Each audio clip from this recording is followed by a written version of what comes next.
vết sâu trong lòng. Cô xấu đi hết muộn phiền yếu đuối trong anh lúc này.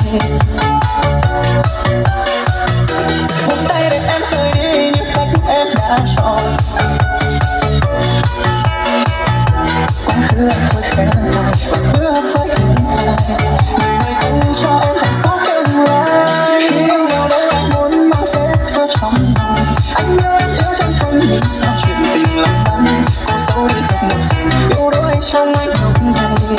Để không ai thấy anh phục ngã trong cơn say. Buông tay để em rời đi như cách em đã chọn. Có chắc phải để được gì em cũng đi thì thôi. Quá khứ anh